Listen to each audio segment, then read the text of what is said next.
ಪಾದ ಉರಿ, ಪಾದ ನೋವು, ಅಂಗಾಲಲ್ಲಿ ಹಿಡ್ಕೊಳ್ಳೋ ಅಂಥದ್ದು ಅಥವಾ ಹಿಮ್ಮಡಿಯಲ್ಲಿ ನೋವಾಗುವಂಥದ್ದು, ಇದನ್ನೆಲ್ಲದರಿಂದ ನೀವು ಮುಕ್ತಿಯನ್ನ ಪಡಿಬಹುದು.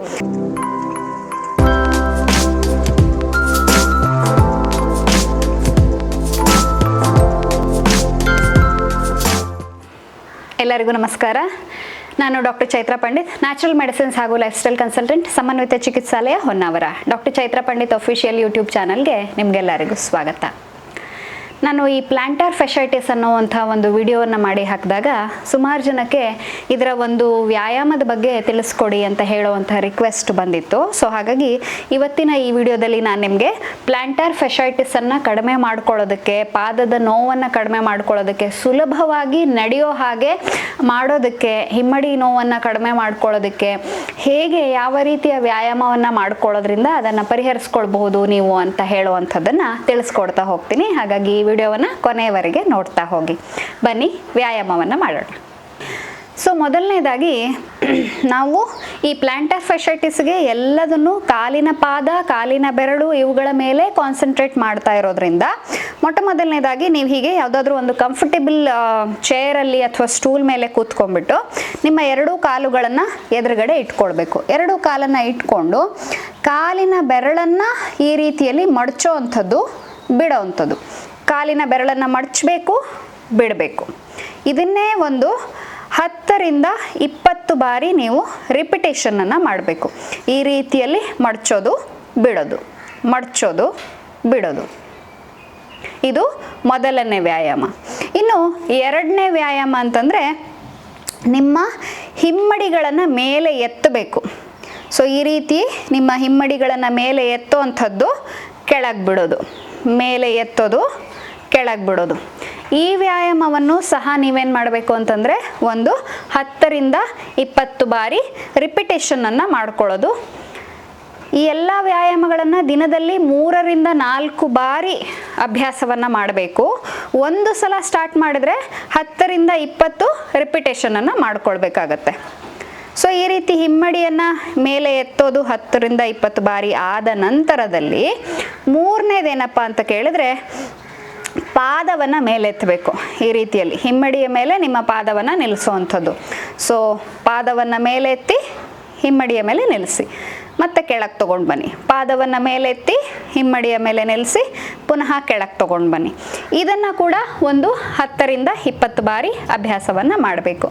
ಆ ನಂತರದಲ್ಲಿ ಕಾಲನ್ನು ಸ್ವಲ್ಪ ದೂರದಲ್ಲಿ ಇಟ್ಕೊಂಡ್ಬಿಟ್ಟು ಕಾಲಿನ ಪಾದವನ್ನು ಒಳಬದಿಗೆ ನೀವು ಎಳ್ಕೊಳ್ಬೇಕು, ಮತ್ತು ನೇರ ಮಾಡಿ ಇಡುವಂಥದ್ದು. ಒಳಬದಿಗೆ ನೇರವಾಗಿ, ಒಳಬದಿಗೆ ಎಳ್ಕೊಳ್ಳೋದು, ನೇರವಾಗಿ ಇಡುವಂಥದ್ದು. ಇದಾದ ನಂತರದಲ್ಲಿ ಅದನ್ನು ಹೊರಬದಿಗೆ ಮಾಡೋದು, ವಾಪಸ್ ತೊಗೊಂಬರೋದು, ಪುನಃ ಹೊರಗಡೆಗೆ ಮಾಡೋದು, ವಾಪಸ್ ತೊಗೊಂಬರೋದು. ಈ ರೀತಿ ಒಂದು 10 ರಿಂದ 20 ಬಾರಿ ಅಭ್ಯಾಸವನ್ನು ಮಾಡಬೇಕು. ಈ ರೀತಿಯ ಎಲ್ಲ ಅಭ್ಯಾಸಗಳು ಆದ ನಂತರದಲ್ಲಿ ನೀವೇನು ಮಾಡಬೇಕಪ್ಪ ಅಂತಂದರೆ ಈ ರೀತಿಯ ಒಂದು ಹಾರ್ಡ್ ಬಾಲ್, ಕಾರ್ಕ್ ಬಾಲ್ ಅಂತ ನಾವು ಹೇಳ್ತೀವಿ, ಈ ಹಾರ್ಡ್ ಬಾಲನ್ನು ತೊಗೊಂಡ್ಬಿಟ್ಟು ಅಂಗಾಲಿನ ಅಡಿಯಲ್ಲಿ ಇದನ್ನು ಇಟ್ಕೊಂಡು ಇದರ ಮಸಾಜನ್ನು ಮಾಡಬೇಕು. ತೋರಿಸ್ತೀನಿ ಬನ್ನಿ ಹೇಗೆ ಮಾಡೋದು ಅಂತ. ಈ ಥರ ಬಾಲನ್ನು ನಿಮ್ಮ ಕಾಲಿನ ಪಾದದ ಕೆಳಭಾಗದಲ್ಲಿ ಇಟ್ಕೊಂಡ್ಬಿಟ್ಟು ಇದರಿಂದ ನೀವು ರೋಲ್ ಮಾಡಬೇಕು. ಬಾಲ್ ರೋಲ್ ಅಂತ ಕೂಡ ಹೇಳ್ತೀವಿ ಇದನ್ನು, ಅಥವಾ ಅಂಗಾಲಿನ ಮಸಾಜನ್ನು ಕೂಡ ಮಾಡಬಹುದು. ಸೊ ಈ ರೀತಿಯಲ್ಲಿ ಹಾರ್ಡ್ ಬಾಲ್, ಸಾಫ್ಟ್ ಬಾಲ್ ಆಗಬಾರ್ದು, ಹಾರ್ಡ್ ಬಾಲ್ ಆಗಬೇಕು. ಹಾರ್ಡ್ ಬಾಲಿನಿಂದ ನೀವು ಈ ರೀತಿ ಅಂಗಾಲನ್ನು ರೋಲ್ ಮಾಡೋದ್ರಿಂದ ಈ ಒಂದು ಪ್ಲಾಂಟರ್ ಏನು ಈ ಭಾಗದ ಒಂದು ಫೇಶಿಯಾ ಇದೆ, ಇದು ಸಡಿಲಗೊಳ್ಳುತ್ತೆ. ಇದು ಸಡಿಲಗೊಂಡುಬಿಟ್ಟು ಇದಕ್ಕೆ ಚೆನ್ನಾಗಿ ಬ್ಲಡ್ ಫ್ಲೋ ಎಲ್ಲ ಆಗಿ ಇಲ್ಲಿಯ ಮಾಂಸಖಂಡಗಳೆಲ್ಲ ಸಡಿಲಗೊಂಡು ಇದು ನಿಮಗೆ ಪಾದವನ್ನು ತುಂಬ ಚೆನ್ನಾಗಿ ಸಡಿಲ ಮಾಡಿಕೊಡುತ್ತೆ, ಫ್ರೀ ಮಾಡಿಕೊಡುತ್ತೆ. ಹಾಗಾಗಿ ಯಾವುದೇ ರೀತಿಯ ಸ್ಟಿಫ್ನೆಸ್ ಅಥವಾ ನೋವು ಇರೋದಿಲ್ಲ. ಸೊ ಈ ಬಾಲ್ ರೋಲ್ ಆದ ನಂತರದಲ್ಲಿ ನೀವೇನು ಮಾಡಬೇಕಪ್ಪ ಅಂತಂದರೆ ಈ ರೀತಿಯ ಒಂದು ಟಾವೆಲನ್ನು ತಗೊಳ್ಬೇಕು. ಈ ಟಾವೆಲನ್ನು ತಗೊಂಡು ಇದನ್ನು ಪಾದದ ಅಡಿಯಲ್ಲಿ ಹಾಕ್ಕೊಂಡು ಆ ಟಾವೆಲನ್ನು ನಿಮ್ಮ ಬೆರಳುಗಳಿಂದ ಎಳಿತಾ ಬರಬೇಕು. ಇದು ಕೂಡ ತುಂಬ ಎಫೆಕ್ಟಿವ್ ವ್ಯಾಯಾಮ. ಪ್ಲಾಂಟರ್ ಫೆಶೈಟಿಸನ್ನು ಕಡಿಮೆ ಮಾಡ್ಕೊಳ್ಳೋದಕ್ಕೆ. ಬನ್ನಿ ತೋರಿಸ್ತೀನಿ ಹೇಗೆ ಮಾಡೋದು ಅಂತ. ಈ ಥರ ನೀವು ಟಾವೆಲನ್ನು ನಿಮ್ಮ 2 ಪಾದದ ಕೆಳಭಾಗದಲ್ಲಿ ಹಾಕ್ಕೊಂಬಿಟ್ಟು ಅದನ್ನು ನೀವು ನಿಮ್ಮ ಬೆರಳುಗಳಿಂದ ಎಳಿತಾ ಬರಬೇಕು. ಸೊ ಈ ರೀತಿಯಲ್ಲಿ ನೀವು ನಿಮ್ಮ ಟಾವೆಲನ್ನು ಬೆರಳುಗಳ ಸಹಾಯದಿಂದ ಎಳೆದು ಹಿಂದಕ್ಕೆ ಎಳ್ಕೊಳ್ಬೇಕು. ಪೂರ್ತಿ ಟಾವೆಲ್ಲು ಒಂದು ಸಲ ಹಿಂದೆ ಬಂದ ನಂತರದಲ್ಲಿ ಪುನಃ ಟಾವೆಲನ್ನು ಮುಂದೆ ಹಾಕ್ಕೊಂಬಿಟ್ಟು ಮತ್ತೆ ಬೆರಳುಗಳ ಸಹಾಯದಿಂದ ಈ ಟಾವೆಲನ್ನು ಹಿಂದೆ ಎಳಿತಾ ಬರುವಂಥದ್ದು. ಸೊ ಈ ರೀತಿಯ ಅಭ್ಯಾಸವನ್ನು ನೀವು ಮಾಡಬೇಕು. ಇದನ್ನು ಒಂದು 4 ರಿಂದ 5 ಬಾರಿ ರಿಪೀಟ್ ಮಾಡಿದ ನಂತರದಲ್ಲಿ ಇದರ ಅಭ್ಯಾಸವನ್ನು ಮುಗಿಸಬಹುದು. ಸೊ ಈ ರೀತಿಯ ಎಲ್ಲ ಅಭ್ಯಾಸಗಳನ್ನು, ಈ ವ್ಯಾಯಾಮಗಳನ್ನು ಮುಖ್ಯವಾಗಿ ನೀವು ಮಾಡ್ಕೊಳ್ಳೋದ್ರಿಂದ ನಿಮ್ಮ ಪ್ಲಾಂಟರ್ ಫೆಶೈಟಿಸ್ನ ನೋವಿನಿಂದ ನೀವು ಆರಾಮವಾಗಿ ಮುಕ್ತಿಯನ್ನು ಪಡಿಬಹುದು.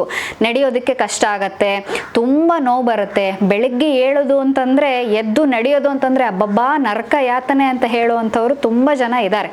ಸೊ ಅಂಥವರೆಲ್ಲ ಈ ವ್ಯಾಯಾಮವನ್ನು ಮಾಡ್ಕೊಳ್ಳೋದ್ರಿಂದ ಆ ಪ್ಲಾಂಟರ್ ಫೆಶೈಟಿಸನ್ನು ಆರಾಮವಾಗಿ ಕಡಿಮೆ ಮಾಡ್ಕೊಳ್ಬಹುದು.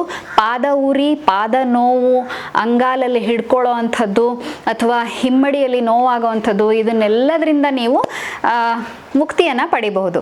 ಅದರಿಂದ ಈ ಎಲ್ಲ ವ್ಯಾಯಾಮಗಳನ್ನು 10 ರಿಂದ 20 ರಿಪಿಟೇಷನ್ನಲ್ಲಿ ಮಾಡಿ ಒಂದು ಸಲ ಮಾಡುವಾಗ, ಅದೇ ರೀತಿ ದಿನದಲ್ಲಿ 3 ರಿಂದ 4 ಬಾರಿ ಈ ವ್ಯಾಯಾಮಗಳನ್ನು ಅನುಸರಿಸ್ಕೊಂಡು ಹೋಗಿ. ಸೊ ಇದನ್ನು ಮಾಡ್ಕೊಳ್ಳೋದ್ರಿಂದ ನಿಮಗೆ ಆರಾಮವಾಗಿ ಪ್ಲಾಂಟರ್ ಫೆಶೈಟಿಸನ್ನು ಕಡಿಮೆ ಮಾಡ್ಕೊಳ್ಬಹುದು. ಇದೆಲ್ಲದರ ಜೊತೆಗೆ ಬಿಸಿ ನೀರಿನ ಪಾದ ಸ್ನಾನವನ್ನು ಕೂಡ ಮಾಡ್ಕೊಳ್ಬೇಕು. ಸೊ ಬಿಸಿ ನೀರಲ್ಲಿ ನಿಮ್ಮ ಪಾದವನ್ನು ಅದ್ದಿ ಇಟ್ಕೊಂಡು ಒಂದು 15 ರಿಂದ 20 ನಿಮಿಷ ಇಟ್ಕೊಳ್ಳೋದ್ರಿಂದ ದಿನಕ್ಕೆ 2 ಬಾರಿ ಅಭ್ಯಾಸವನ್ನು ಮಾಡಬೇಕು. ಇದನ್ನು ಮಾಡೋದ್ರಿಂದ ಕೂಡ ಪಾದದ ಒಳಗಡೆ ಇರುವಂತಹ ಇನ್ಫ್ಲಮೇಷನ್ ಎಲ್ಲ ಕಡಿಮೆ ಆಗುತ್ತೆ, ನೋವು ಬಾವು ಏನಿದ್ರೂ ಕಡಿಮೆ ಆಗುತ್ತೆ. ಅದನ್ನು ನೀವು ಈ ಮನೆ ಚಿಕಿತ್ಸೆಯ ಜೊತೆಗೆ ವ್ಯಾಯಾಮಗಳನ್ನು ಕೂಡ ಮಾಡ್ಕೊಂಡು ಹೋಗೋದ್ರಿಂದ ಪ್ಲಾಂಟರ್ ಫೆಶೈಟಿಸನ್ನು ಆರಾಮವಾಗಿ ಕಡಿಮೆ ಮಾಡ್ಕೊಳ್ಬಹುದು.